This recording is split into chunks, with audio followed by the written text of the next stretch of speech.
ఒక సిస్టమ్ ప్రకారము కేంద్ర నాయకత్వం చూడండి సూచనల ప్రకారము ఆదేశాల ప్రకారము రాష్ట్ర కమిటీలు కానీ జిల్లా కమిటీలు కానీ మండల కమిటీలు కానీ పోలింగ్ బూత్ కమిటీలు కానీ ఇస్తూ ఉంటాం. కాబట్టి ఇక్కడ నిబద్ధతతో నిజాయితీతో ఒక మంచి సిస్టమేటిక్గా కమిటీలు ఇస్తున్నారు.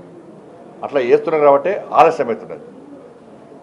కాబట్టి ఇప్పుడు మీరు నా జిల్లాలో కరీంనగర్ జిల్లాలో వేయలేదు కాబట్టి నేనేం చేయాలి? నాకు అనుకూలంగా ఇస్తాను పెట్టానా? కాబట్టి రాష్ట్ర పార్టీకి కొన్ని నియమ నిబంధనలు ఉంటాయి, దాని ప్రకారం వేసుకుంటూ పోతా ఉంటారు. దాని మీద ఉన్న విషయం మాట్లాడుకోవాలి. ఇప్పుడు నాకు అభిప్రాయం ఉంటుంది, నా అభిప్రాయం చెప్పన్నా ఎవరు చెప్పాలి?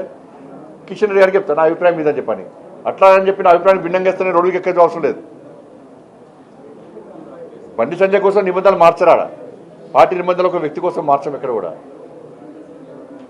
ఒక వ్యక్తి కోసం నిబంధనలు మార్చేటువంటి అవకాశం ఉండదు. అంటే రాజాసింగ్ గారికి ఇబ్బంది ఉండొచ్చు, వారు బాధపడంలో ఎలాంటి వేరే ఆలోచన లేదు.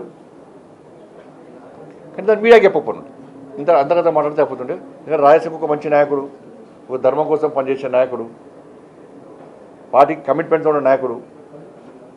కాబట్టి మీలాంటి వాళ్ళు రెచ్చగొట్టిరు కాబట్టి పోయి ఎలక్షన్ పెట్టారు.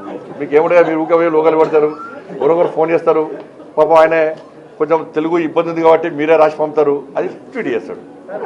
రాజాసింగ్ చాలా మంచి వ్యక్తి, ఎందుకంటే అనేక రకాల ఇబ్బంది పడిన వ్యక్తి ధర్మం కోసం.